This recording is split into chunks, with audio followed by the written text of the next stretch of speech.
So early this year, YouTube started recommending to me this video of a Japanese guy talking about how miserable he is. And the title was something like, I'm a 55-year-old Japanese man and I'm terrified for my country. It was something like that. And I couldn't believe it, right? I'm thinking, why the hell, YouTube? Why are you recommending to me this depressing garbage? So I clicked on it. The music is inaudible. Here, I'll raise it up a little bit. So all of a sudden, I clicked on the video, and I watched it for like 20 seconds. This Japanese guy's talking about how everything in Japan sucks. The price of everything is going up. The wages are there, but prices are going up. I don't remember if he brought up the population problem in Japan, and we'll get into that in a little bit also, because I started reading up on that more. But I'm guessing that video was in there somewhere, because anytime people talk about the end of Japan, they always bring up the population problem and how people are not having enough children in Japan. South Korea is in a much worse situation. South Korea doesn't even have a birth rate that is at replacement level. I mean, South Korea really sucks. Let's be real here. But I watched a little bit of this video, and because I watched only 20 seconds of this video, YouTube starts recommending to me more of this dude's videos. And this Japanese guy, oh my gosh, guys, he is just tapping into that nostalgia wave that it has been going crazy online. I've noticed ever since 2020, I started noticing this in 2020, something happened in 2020 where nostalgia became huge. And it's almost like it was completely natural and spontaneous. It's almost like it wasn't even manufactured, right? It wasn't even made by a psyop or anything like that. It just happened. And the reason why I say that is because I started becoming nostalgic in 2020, and no one goaded me into nostalgia. No one spurred me into nostalgia. No one pushed me into nostalgia. I didn't go online and think, oh, nostalgia. I just got up one day. It was 2020, 2021, I think. Yeah, it was like 2020, 2021. And I started thinking, yeah, it was 2020. I started thinking, whatever happened to those singers that I used to listen to growing up? Whatever happened to Nickelback? Whatever happened to Evanescence? Whatever happened to Linkin Park? Whatever happened to whatever? All these different bands that we used to listen to from back in like 2005, 2006. Whatever happened to Three Doors Down? Whatever happened to all these guys? So I started looking at them, and I saw how they declined in fame. I saw how they don't have as big of an audience as they used to. I saw how they just became not irrelevant, but how they just went down in a big way from where they used to be. And that's only normal, right? I mean, as the decades go, new styles of music are going to come, new bands are going to come, the market is going to push for newer blood, and so the older stuff is still going to be popular, still going to have an audience, of course, because we're still around. The audience members of those bands are still around. They're older, but they're still around, so they're still going to have people listening to them. But nonetheless, they went down, right? And then I started listening to Creed, because that was an old band that I used to listen to sometimes. So Creed, I started looking at all these different bands and just listening to all of them, a System of a Down. And one thing I noticed was, as I was listening to all this music again, I started noticing a lot more people online talking about nostalgia and talking about how they started going back to listening to these old songs, or they still listen to these old songs and they miss this kind of music and things like that. So something happened, and really what happened is natural. Because we saw this with the boomers. I mean, who remembers growing up and seeing your parents listening to like, what's that? A Stairway to Heaven, right? Who remembers their parents, seeing their parents saying, "Oh, Stairway to Heaven" and the Beatles and whatever, some band that they used to listen to back in the 70s, right? Nostalgia is a natural thing. It's a natural part of human existence. It's a natural part of the human experience. Why is it that way? Part of me doesn't know. But part of me also believes that, and I know this to be true because it's just natural and it's just a given. We see the world changing tremendously, and things feel like they're out of our control. Things feel very unbalanced, unstable. They feel very capricious. It feels as if something bad can happen any day. Something terrible that can really ruin society can happen any day, any week, any month. And it feels awful, to be honest with you. It feels awful. It feels terrible when you don't have that feeling of centeredness, when you don't have that feeling of wholeness. It feels awful when you feel like disaster can strike any day.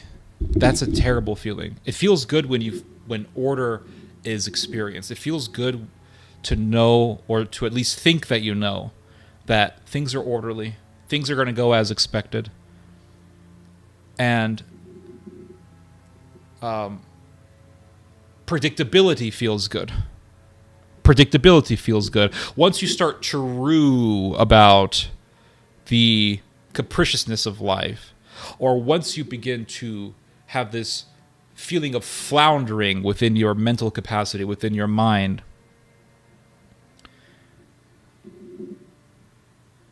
it feels awful. So then you begin to think, wow, what happened to the good old days? And I really believe that millennials and everyone alive right now, we are going through a time that humanity has not experienced since the beginning, or since the era before World War II and the era before World War I. We haven't experienced something like this. We haven't. The boomers talk about how tough they had it. It wasn't shit in comparison to now. It wasn't. It wasn't shit. I mean, the worst thing ever was people getting drafted to Vietnam. That really sucked. But what we are seeing right now, and what we have been seeing within recent years, the boomers did not experience. The boomers did not experience. The people who did experience what we're experiencing now were our great-grandparents. And some of you guys grew up enough to actually hang out with great-grandparents. A lot of people really didn't know their great-grandparents, or their great-grandparents were alive when they were alive, but they were so young, they were toddlers, that they didn't really actually know their great-grandparents in a serious way. Some of us had great-grandparents who lived long enough that we actually hung out with them in our teen years. And so we really got a familiarity with them. We really had time to know them. I was fortunate enough to really know my great-grandmother. My great-grandmother died at the age of 93 or 94, and I was in high school when she passed away. In fact, the day that she passed away, I was a I want to say I was a junior in high school, and it was the last day of school. I kid you not, it was the last day of school. Last day of school, junior year, she passed away. I never forget it. She passed away when I was in class. She died when I was in school. I was in class when she died. And then when I got home, because I took the bus home, when I got home, my parents said she passed. And I never forget it. There were several friends of my parents who were there. I sat on the chair. This old man who was friends with my dad at the time, he was a dentist. He was a nice guy, actually. And he came, he pat me on the shoulder, and I remember my parents, they placed this carton of food in front of me, and it was this carton filled with pork ribs, French fries, and barbecue sauce. And I was freaking starving, and I ate the whole thing. And they gave me this dinner as a way to show their condolences. It was very nice. But she passed away. But I remember talking to my grandmother, my great-grandmother, junior high, high school years. I spoke with my great-grandmother. My great-grandmother was born in the early, when was she born? Early 1900s. She lived through the plague. She lived a very, very sad life, my great-grandmother. Very sad life. Very depressing life.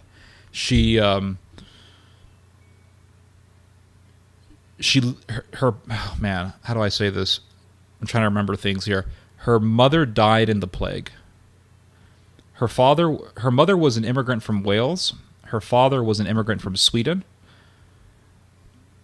My Mom died in the plague. Her mother died in the plague. Her father ended up... I heard that her father ended up in the crazy house. And this is what my grandmother told me, that her dad ended up in the crazy house. He just couldn't... When his wife died in the plague, he just broke as a human being. He broke. He completely broke. Swedish guy. You would think, descendant of Vikings or something. And this guy completely broke psychologically. And he ended up going to a crazy house. So my great-grandmother ended up being an orphan. And it was very sad, because it was very sad because she was... It was very sad because she was... her aunt took her in, and then her aunt said, "We really don't want you anymore. Get the hell out of here." So she went to the orphanage. She lived in an orphanage, and it was just, this was during the plague. So living in an orphanage, and then father was crazy, and then you had World War I, and then sometime after that, World War II, the Great Depression. And there were things that I learned from my great-grandmother that I still hold on to today. The importance of gardening. My great-grandmother was a very ardent and enthusiastic gardener. She learned gardening because she lived through the Great Depression. And my great-grandmother, she gardened even in her elderly years. She gardened. I never forget it. She would grow these giant pumpkins in the backyard.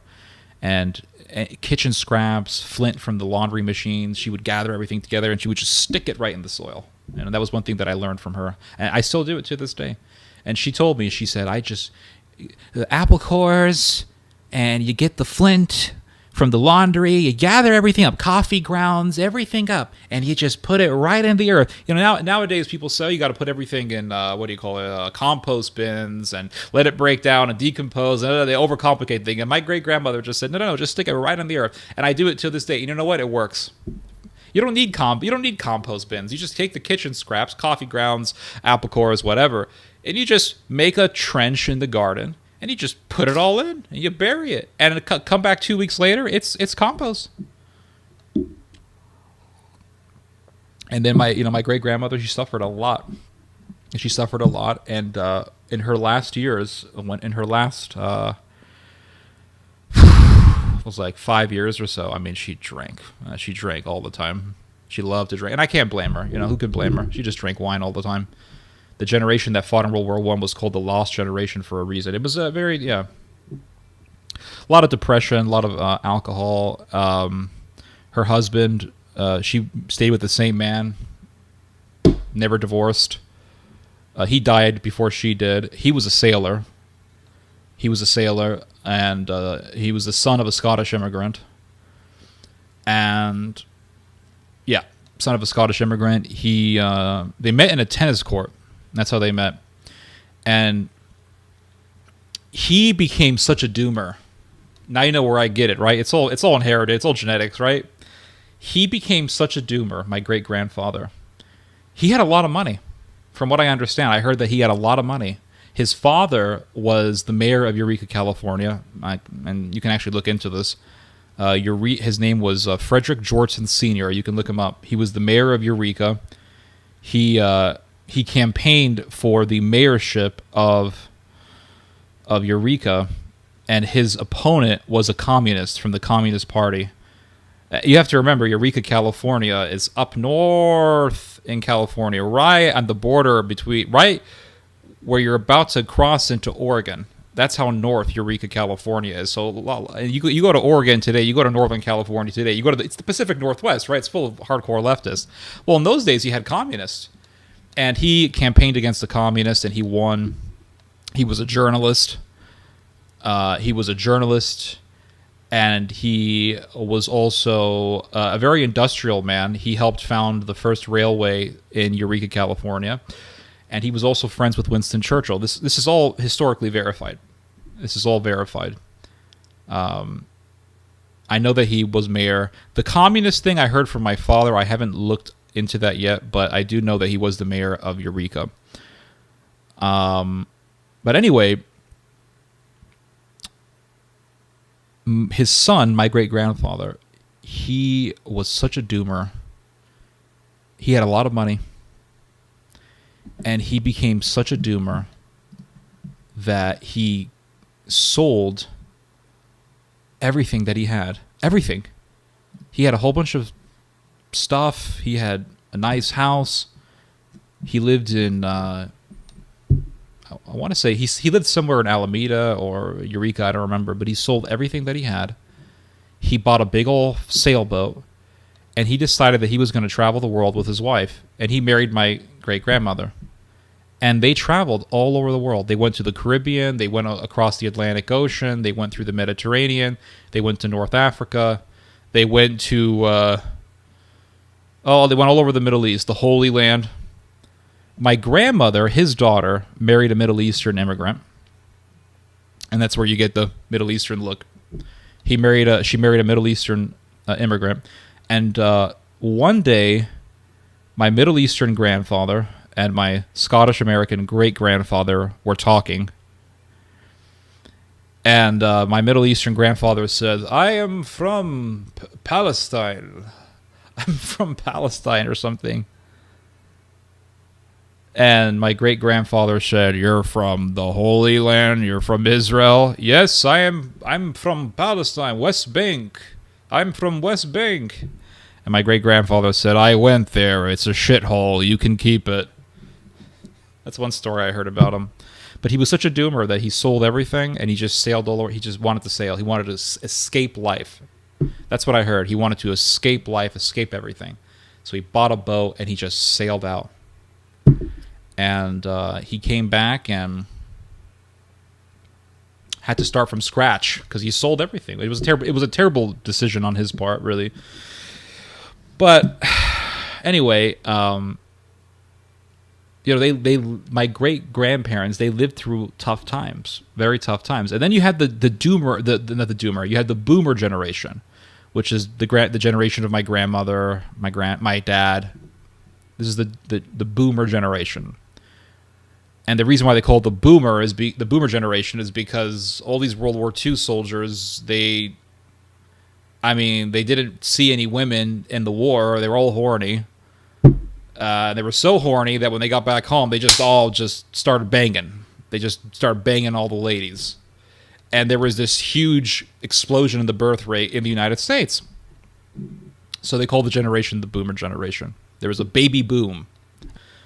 The thing is that the boomer generation, they experienced an era of amazing economic wealth, a lot of prosperity, a lot of prosperousness was in the United States. America, boom. I mean, America was was the king. America defeated the Germans, defeated the Japanese. I mean, America was king. They were conquerors. They were victors. It was really the beginning of the American empire that we see today. And this was established by the Bretton Woods conference that took place at the end of near the end of the Second World War. There was the Bretton Woods Conference. I think this was in, I want to say it was in Connecticut. It was somewhere in the northeastern part of the United States. And in this conference, the Americans and the British got together. Was it in New Hampshire? It wasn't in Connecticut. This is in Bretton Woods, New Hampshire. They got together in this nice fancy hotel, the Mount Washington Hotel. And the British and the Americans said, okay, what's going to happen after this war has ended? Because at that point, they knew that the Germans were going to lose. At that point, they knew that that America was going to be king and that the American dollar was going to be king. That's the bottom line. And the Germans knew at this point that they were going to lose. And that's the bottom line. At this point, the Germans knew that they were going to lose. So the Germans had their own little conference in France. And in this conference, the Germans said, okay, what are we going to do with all the money? Germany had a lot of wealth. Germany had a lot of industry. And so there was a lot of assets, a lot of money to be preserved. So they said, okay, what do we do with all the cash?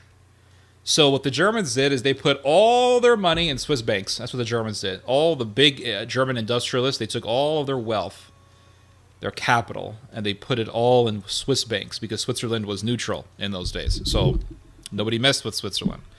And if you look at the whole thing with Switzerland, I mean, everybody was in Switzerland. The Americans were there, the Germans were there, the British were there, and they weren't enemies because it was money.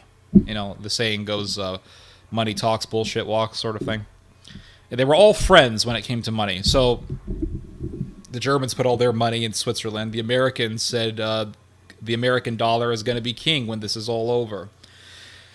So that was the plan. The plan was that the dollar would be king and that it would be backed by the gold standard. And that was the whole idea. It would be backed by the gold standard. And so a certain amount of gold would be worth a certain number of US dollars. Or a certain number of US dollars would be worth one block of gold, something like that. So anytime the Europeans wanted some gold, they would just trade in their US dollars for gold. And the Europeans were doing this all the time. The French were doing this as well. They were saying, hey, America, we got all this American cash here. Why don't you give us some of that American gold? So they would give the Americans their dollars, and the Americans would give them tons of gold. And the Europeans kept doing this. I mean, from what I understand, they were abusing the system. And the thing is that the Europeans, they weren't really buying a lot of American stuff. Certainly weren't buying American cars.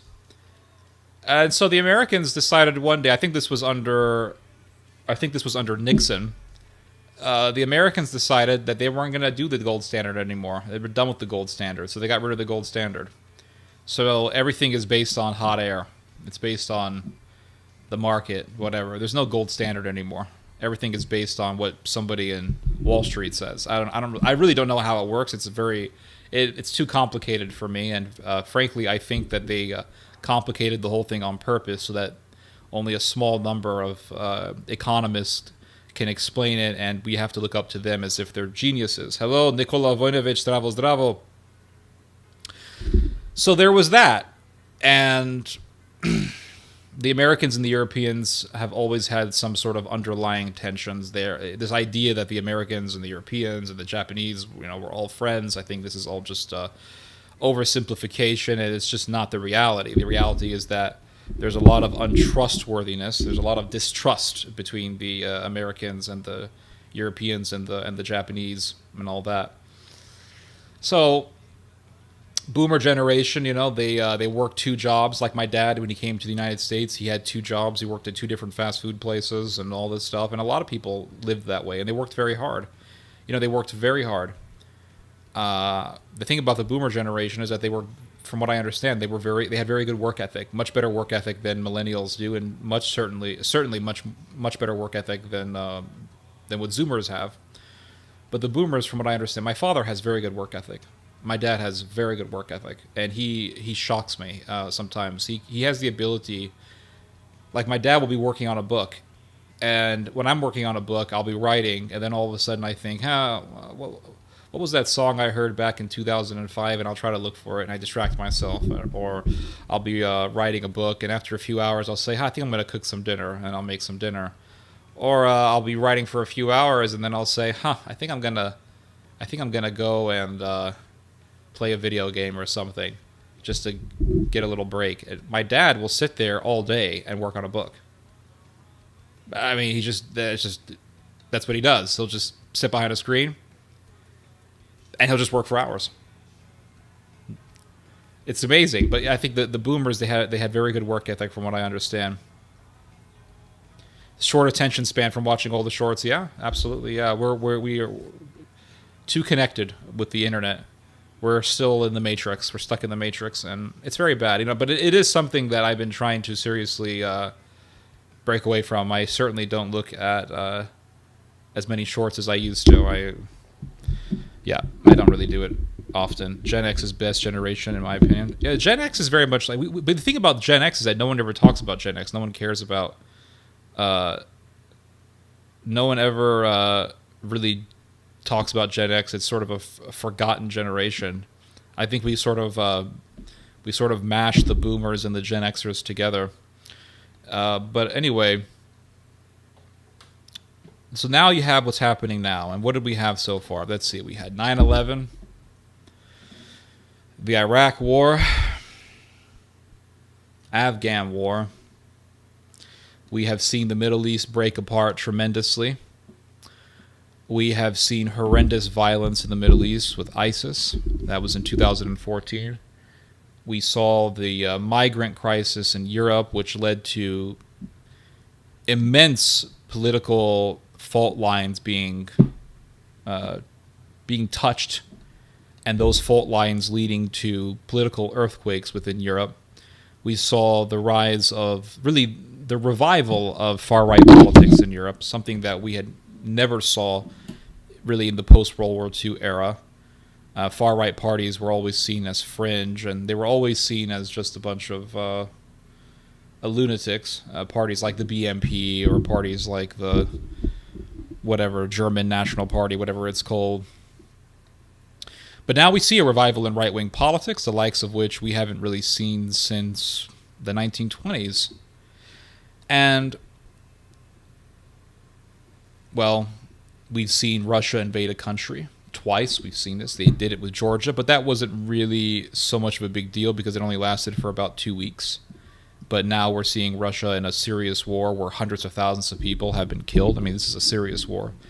You could say the Iraq War was a serious war, but not like this. The Iraq War is not as serious as what we're seeing now in Ukraine. And, I mean, there's a reason why when people went to Iraq, they called them combat tours, because there's a difference between a combat tour and going to war. When they went to Iraq, sure, they fought in combat. But when you go to war, you're dealing with trench warfare, you're dealing with tanks, you're dealing with airplanes attacking you, drones.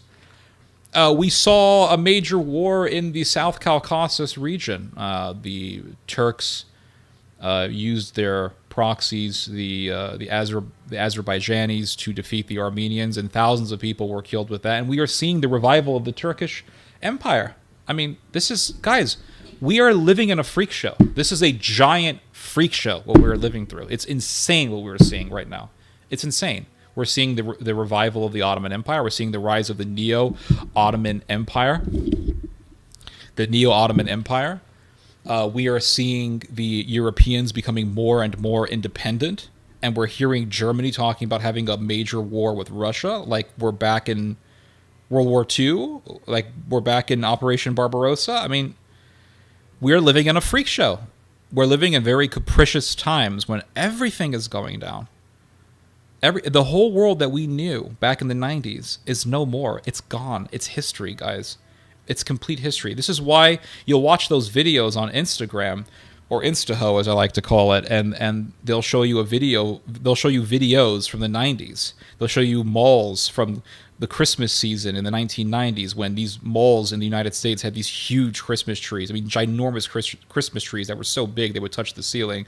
And they were very wide. They were so wide that you could see them very, very clearly from your eyes as you were up on the top story of the mall. And you would see these glistening Christmas ornaments, and you would see these lights gleaming through the sprigs of the cedar leaves.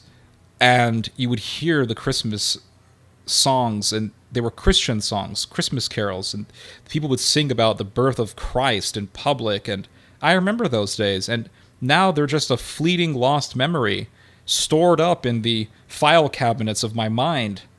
And you'll see these videos from the 90s, and it's like memories getting unlocked out of nowhere. I mean, it's just unbelievable. It's an amazing feeling. Nostalgia is an amazing feeling.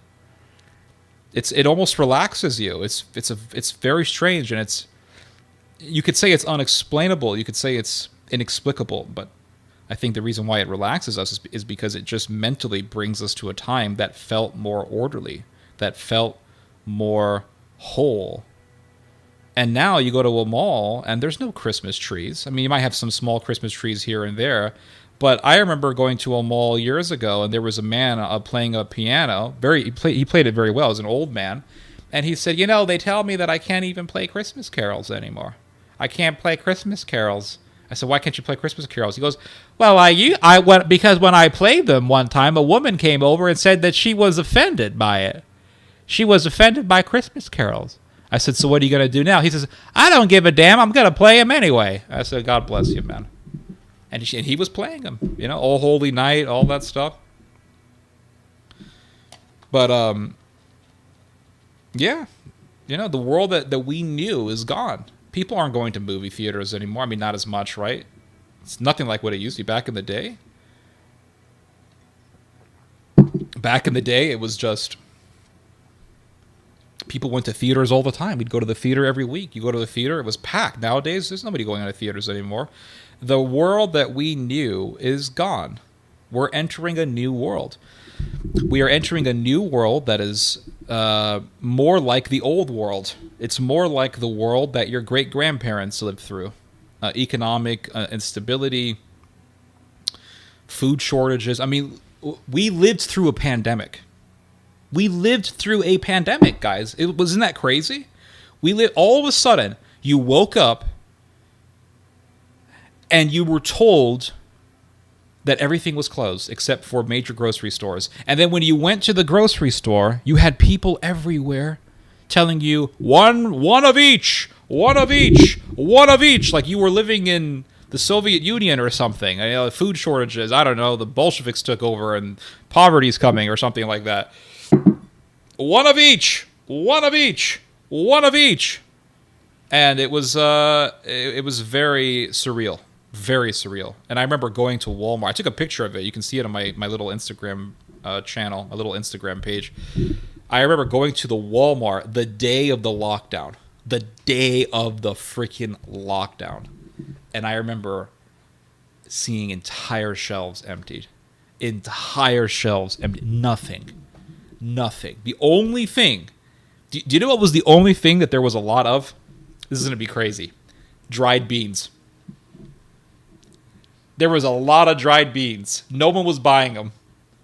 Garbanzos, lentils, pintos. Nobody buying beans. No love for beans. Even though beans is a very staple food. It's very cheap. It's affordable. And you can live off beans. You can literally live on a meal of beans. It has carbs. It has protein, minerals, vitamins. It has everything your body needs. You can live off beans. You don't even need meat. Just eat beans.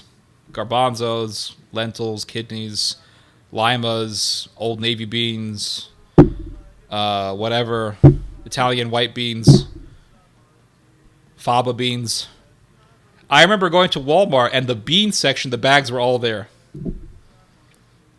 So I went to the meat section at Walmart. All the meat was gone. Pork chops, chicken. The only thing that was left was like a couple cartons of some chicken. Everything else was gone. Pork chops, steaks, ground beef, everything. They cleared out. So it really shows you how Americans think. Meat. But beans, nobody wants it. So we just bought a bunch of beans. Hello, Watchmen Prime. We just bought a bunch of beans. That was it. We just got beans. And no one was buying them because even during an emergency... Because even during an emergency, people really don't know. They think that they have to live off pork chops or something like that. I don't know. You don't need pork chops to live. You don't. You know, it's good. It's very convenient. It tastes amazing. But you don't need them to survive. And the thing is that the pandemic, you know, it really showed fissures in unity in the United States. It showed fissures in unity in Europe.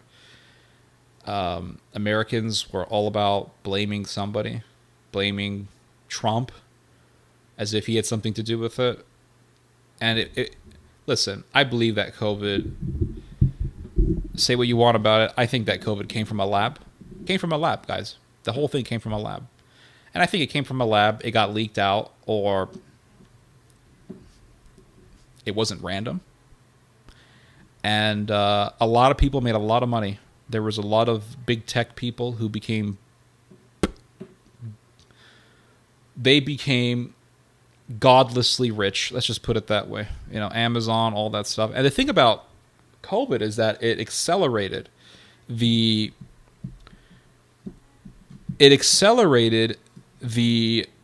technocracy. You know, it accelerated the technocracy. And we still see it today. What happened with COVID? Everybody was buying stuff on Amazon. Amazon went to third gear. It became on steroids. People were getting jobs at Amazon. Amazon started actually to increase their pay. They started giving better hours. They started giving more days off. I know because I know a guy who works for Amazon, and he told me all about this stuff. He said they're giving us more days off and all sorts of stuff.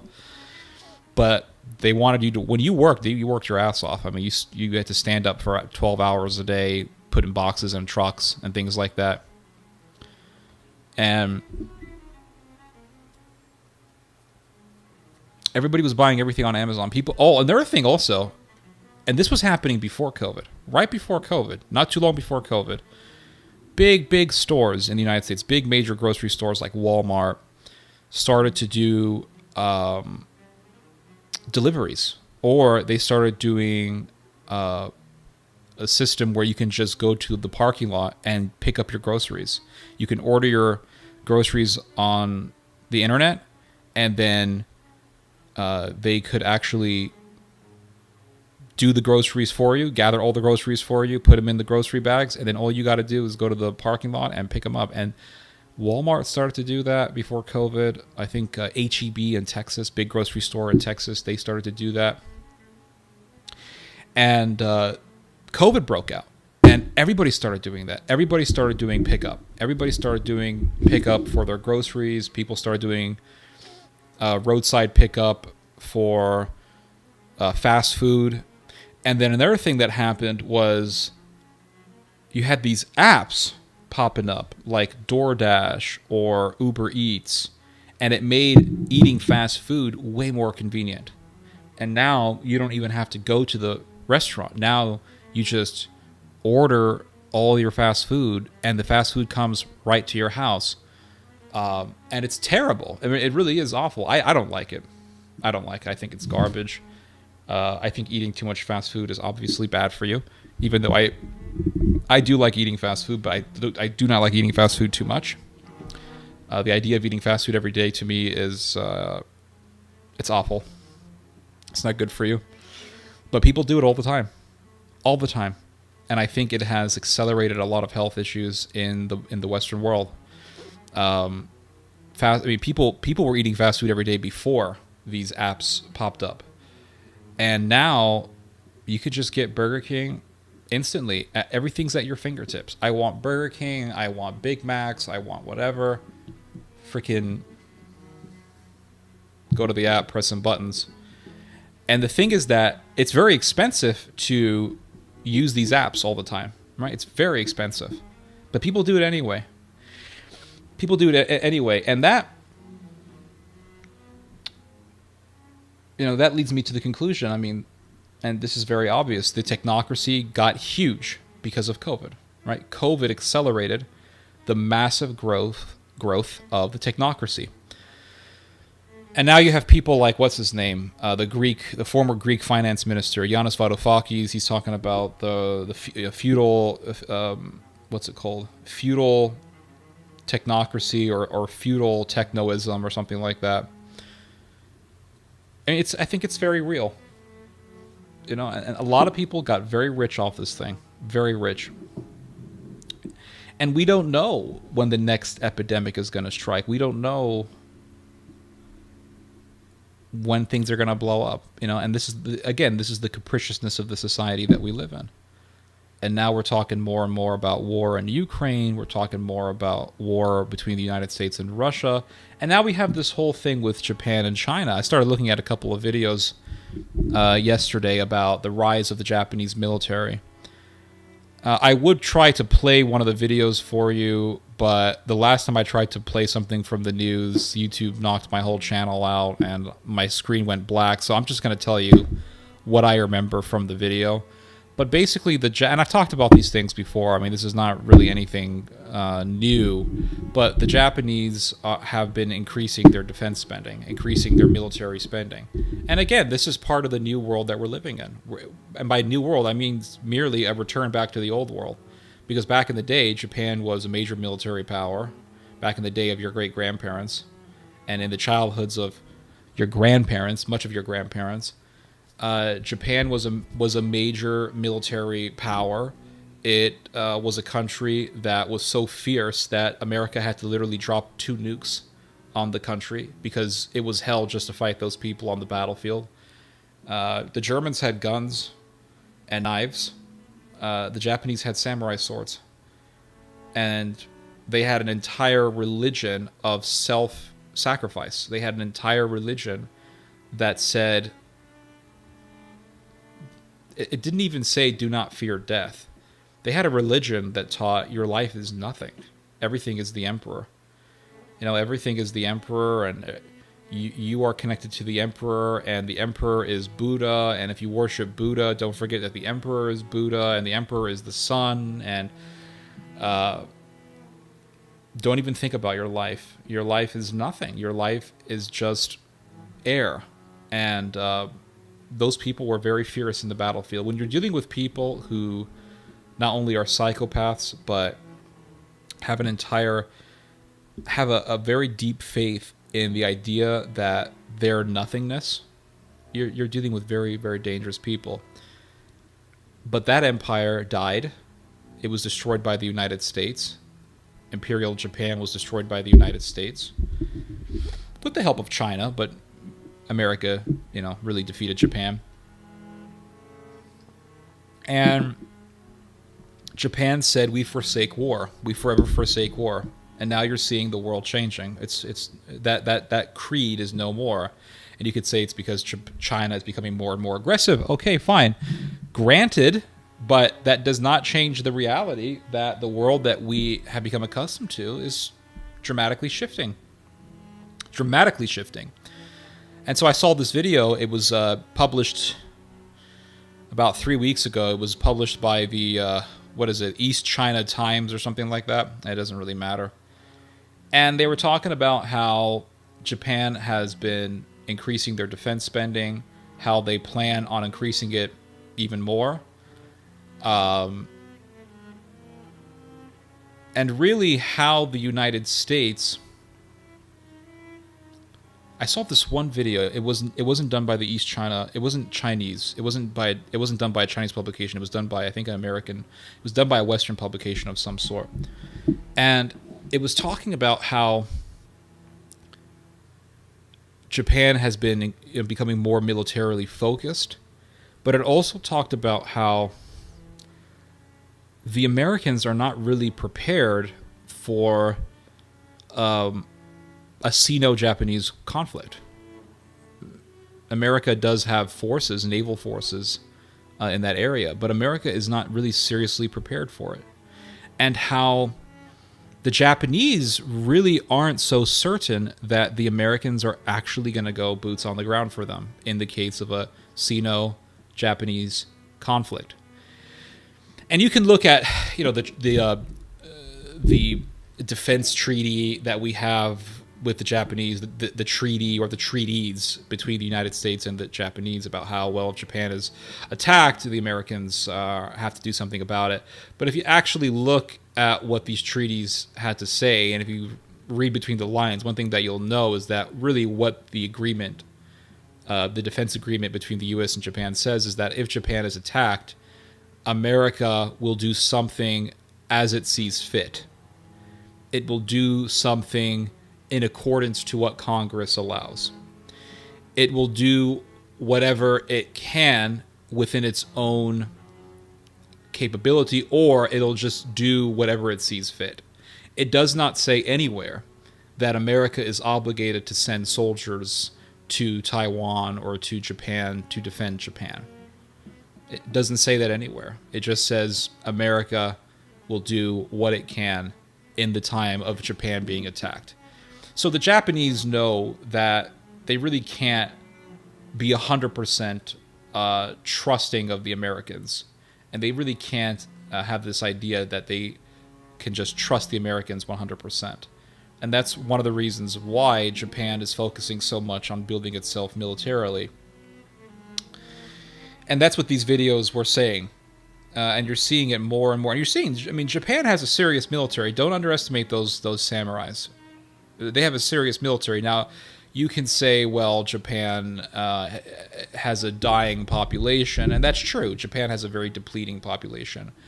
They don't have the necessary birth rates to have replacement levels for their people. But Japan also has a population of over 100 million people currently. And in that population of 100 plus million people, you can easily amass a very large army of militarily capable men. And the thing about Japanese people is that they are very obedient people. This is the reason why Japan has a very low crime rate, is because Japanese people are very law-abiding, and that's a good thing. Generally speaking, it's a good thing. And it's also very helpful if you are a government who wants to swell up the ranks of your military force. But the Japanese, I think, can really amass a serious military force, and I think that when Japan and China go back to fighting each other, and it's going to happen, it's inevitable, just like Ukraine and Russia was inevitable. But when they go back to killing each other, and you have the third Sino-Japanese war, because there were two Sino-Japanese wars, when the third one happens, the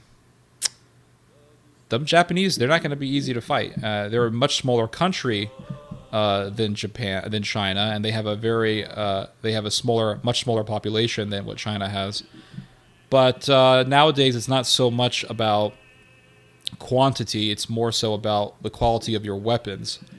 I would argue that Armenian soldiers are better at fighting than Azeri soldiers are. We saw this in the 90s when the Armenians defeated the Azeris on the battlefield.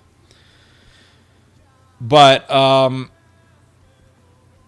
one thing that the Azeris had that put them at the advantage over the Armenians was NATO technology. They had the Bayraktar drone, which was created by Turkish military industry.